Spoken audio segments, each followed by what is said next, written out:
3 years ago, I won $47 million in the lottery.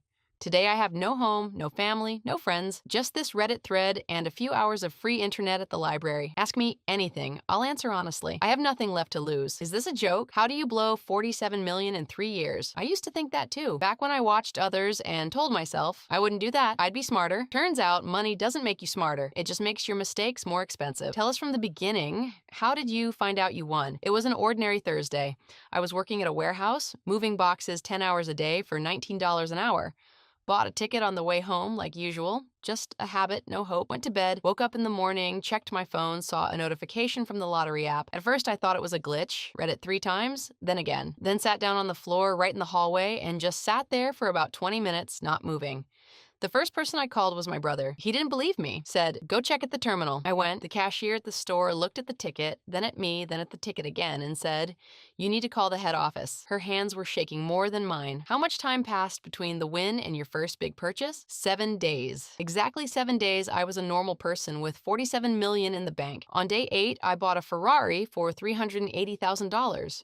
I didn't even know how to drive properly, just walked into the dealership, pointed at the red car, and said, "Wrap it up." Back then, it felt like the beginning, like I deserved it, like everything would be different now. It was the beginning, just not the one I expected. Were you married? How did your family react? Lindsay and I had been together for 7 years, got married 2 years before the win. She was a nurse, I was at the warehouse. We weren't flashy, but we were happy. Or so I thought. When the money came, the first month or two, everything was fine. We bought a house, went to the Maldives, and she said everything was okay, that she was happy. But I could see something had changed. Not in her, in me. I started hanging out. Friends she'd appeared, people I'd never known before who suddenly started calling every day. At first, I'd take them to parties, then I started disappearing for days at a time. Lindsay waited, then she stopped waiting. She left 18 months after the win. Took only her things and the cat, didn't ask for money. That broke me more than anything, that she didn't even take the money. What specifically did the money go to? Can you break it down? I can. I'm not ashamed.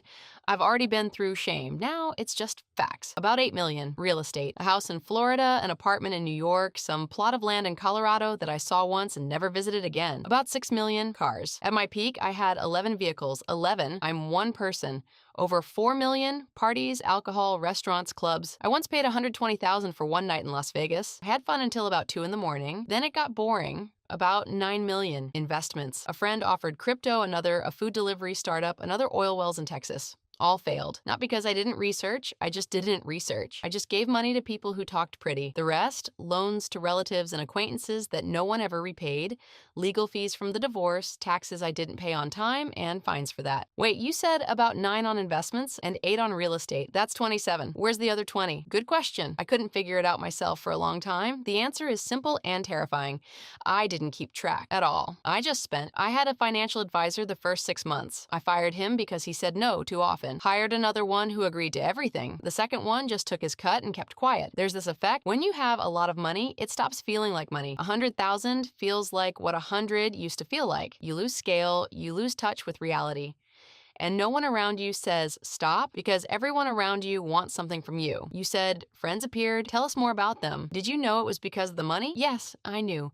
And I still hung out with them because they were there, because they called first, because the real friends, there were 3 of them, started drifting away. They felt uncomfortable. They felt awkward around my new lifestyle. They invited me to the old hangouts. And I said, no, I have a party on a yacht. After 6 months, they stopped inviting. The new friends, they're a special kind of people. They never ask directly. They're just always there, always fun, always telling you you're the best. And then you notice you're paying for everything, for everyone. And when one day you say, I don't have cash right now, they vanish. All of them. At once, in one day. Tell us about the craziest moment. Something hard to believe. There are plenty. But one stands out. A year after the win, I rented a private island in the Caribbean for 2 weeks. Invited 40 people. Helicopter flew in, yacht, chefs, barista, entertainers, everything. I spent about $2 million on those 2 weeks. I spent 4 days on the island. On day 5, I got bored. I left all 40 people there. They finished the food, drank the alcohol, went home. No one called back to say thank you. Only one person texted, asked if I could arrange another trip for New Year's. Where are you living now? Literally.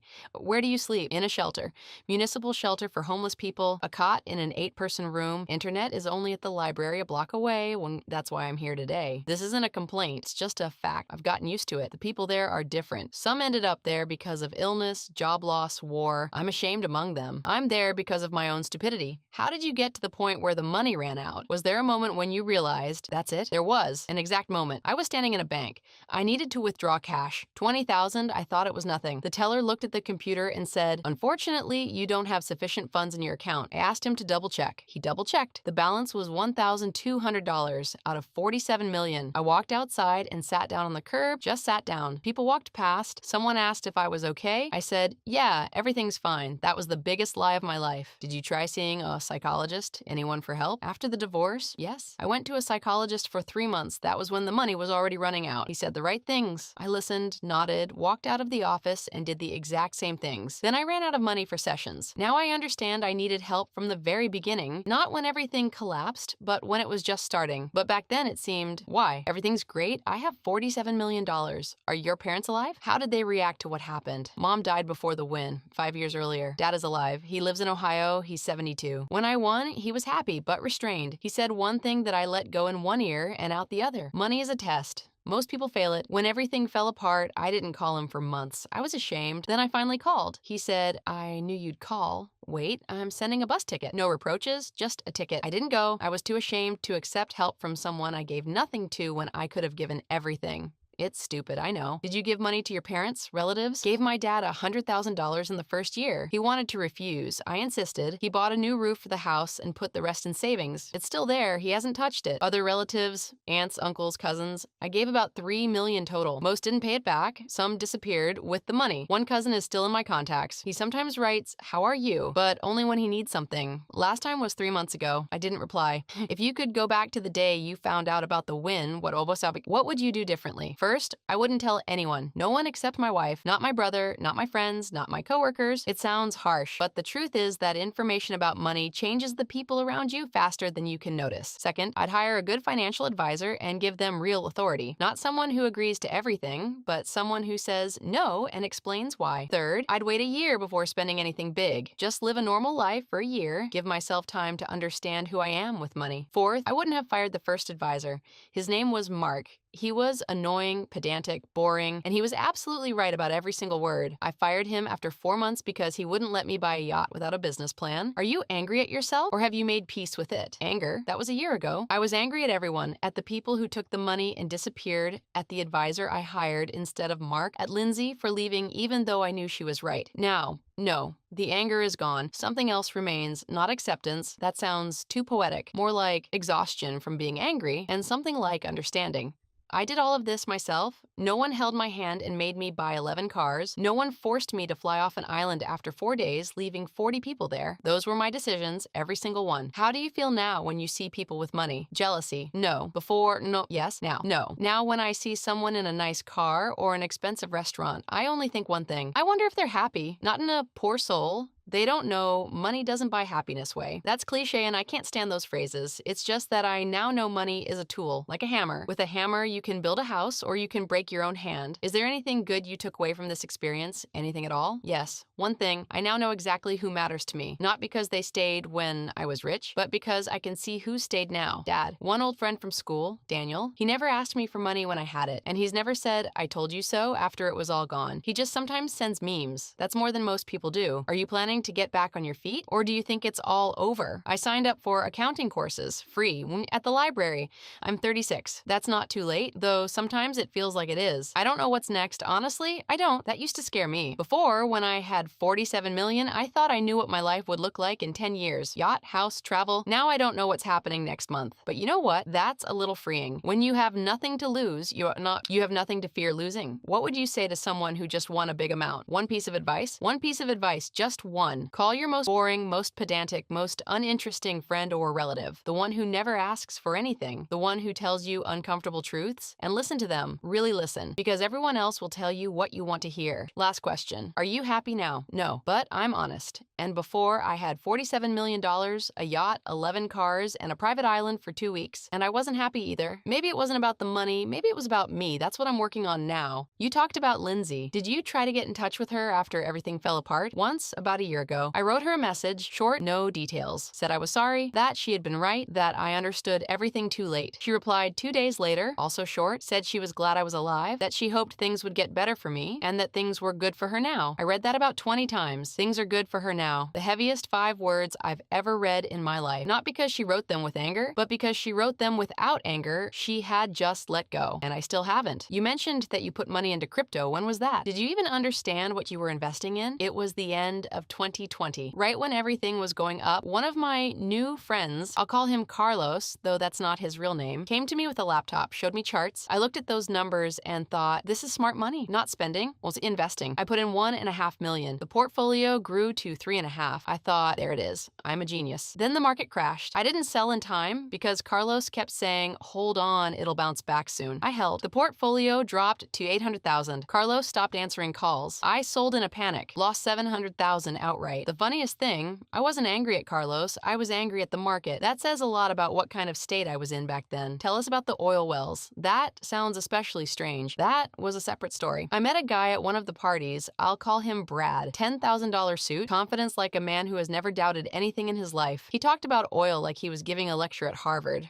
I was impressed. He offered me a stake. Supposedly already operational wells in West Texas, just needed partners for expansion. Showed me documents. I didn't have a lawyer check them. Why bother? It all looked solid. I put in $2,200,000. For the first 6 months, I got reports. Beautiful PDFs with production graphs, equipment photos, forecasts for the next quarter. Then the report stopped coming. Then Brad stopped answering. Then I hired a lawyer. The lawyer found out the company had been registered 8 months before we met. The wells existed, but they were leased by another entity that Brad had no connection to. He was just selling air with pretty documents. I lost the lawsuit. Brad had a better lawyer. I spent another $300,000 on the legal process. Brad, as far as I know, is now living in Miami. Didn't you have the feeling that you were being used? Didn't you feel it at the time? I did. That's an honest answer, and it's uncomfortable. I felt it, and I kept going anyway, because feeling needed, even if you're being used, is better than feeling alone. I knew that most of the people around me were there for the money, but they came. They called. They laughed at my jokes. They said I was the best. Before the win, I was a person who rarely got calls. I worked in a warehouse, came home, had dinner with Lindsay, watched shows. Nothing bad, but also no particular attention. And then suddenly everyone wanted to be close. It's a drug. Seriously, it works exactly the same way. You know it's bad. You know it'll get worse later. But right now, it feels good, and you reach for it again. Were there any of those people who actually cared about you, or were they all fake? One, her name was Michelle. We met about 6 months after the win at some event. She didn't know who I was. She came with a friend, wasn't interested in money, mostly talked about books and how she hated social parties. We talked for 3 hours in a corner while everyone else drank champagne. I fell in love. Genuinely for the first time in a long time. We dated for 8 months. She tried to tell me several times that something was wrong, that I was spending too much,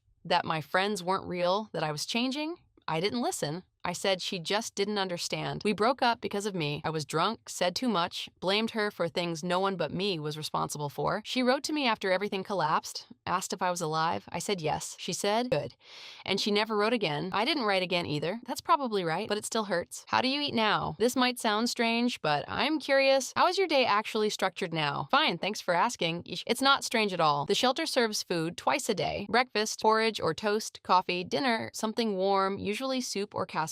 On Fridays, sometimes something better. Volunteers bring it in. I signed up for temp work through an agency, general labor, hourly pay. I work 3 or 4 days a week. The rest of the time, accounting courses, the library, this thread. A day now looks about like this. I'll wake up at 6. No point sleeping longer at the shelter. It's too noisy. Breakfast. If I have work, go to work. If not, more courses or the library. Dinner, sleep. It sounds bleak, but honestly, it's the first routine I've had in 3 years where I actually get enough sleep. You talked about 11 cars. Which one was your favorite? Funny question, but a good one. Not the Ferrari, not the Lamborghini, not the Rolls Royce I bought and sold a month later because I couldn't parallel park properly. The favorite was an old 1978 Ford Bronco. I bought it as the 3rd or 4th car just because I saw it at an auction and liked it. Bright orange, fully restored, smelled like leather and gasoline. No electronics, no navigation, no cameras. Sometimes I just get in and drive wherever, alone without my phone. Those were probably the best hours of that whole time. I sold it last. When I was selling everything, I sold everything else without emotion. When it came to the Bronco, I sat in it for about 40 minutes before handing over the keys. Then I handed them over anyway. Did you drink? Use anything else? Did that also affect the money? Yes, I wasn't an alcoholic in the classic sense. Didn't drink in the morning, didn't lose a job because of it. But But during that period, I drank every day, and not a glass of wine, a bottle, sometimes more, plus parties where anything and everything was available. I won't go into details about what else I used, not because I'm ashamed, but because I don't want it to become the center of the story. I'll just say, yes, there was that, and it influenced decisions a lot. I've been sober for 7 months now, not because I went to a program or got treatment. Just at the shelter, there's no money for alcohol, and in the first weeks of sobriety, I realized I was better. Not right away. It was worse at first, but then better. Did you ever think about hurting yourself at rock bottom? Yes, there were a few nights when I thought about it. I'm not going to describe details. That's not something that needs describing. I'll just say the darkest time was about 2 months after the money ran out. I was staying in a cheap motel then, paying by the night with no idea what tomorrow would bring. It was very quiet and very bad. I called a suicide hotline, not because I was ready to do something, so just because I wanted someone to answer. The person on the other end talked to me for about an hour. I don't even remember what they said, but they talked, and it helped me get through that night. If anyone is reading this and recognizes themselves, call. Seriously. Not because it'll solve the problem, just to get through the night. The rest can come later. You said you work as a laborer. Aren't you afraid someone will recognize you? You were in the news when you won. I was. Local news, a couple of online articles, but that was 3 years ago. People don't remember. It happened once. A foreman on a construction site where they sent me. He looked at me strangely all day, then at the end of the shift, he came over and asked, "Are you that guy who won the lottery?" I said yes. He paused for a second and said, "All right, tomorrow at 7. And that was it. No questions, no sympathy, no judgment. Just tomorrow at 7. That was one of the best conversations I've had in a long time. What do you think about the lottery now? Would you rather it never happened? I thought about this question for a long time. The honest answer, I don't know. If there had been no win, I'd be working in a warehouse right now. I'd be married to Lindsay, living in our small apartment, watching shows in the evenings. That sounds good. If you don't know what's going on inside, and inside me there was a lot. Anxiety, a feeling that life was passing me by, a fear that I wasn't good enough. Money didn't create that. Money just magnified it. Put it under a microscope. Maybe without the win, I would have just lived like that, quietly and without ever figuring myself out. Maybe that would have been better. Maybe not. I don't know. I only know one thing. What I've learned about myself in the last 3 years, I wouldn't have learned any other way. That's expensive knowledge. Very expensive, but I have it.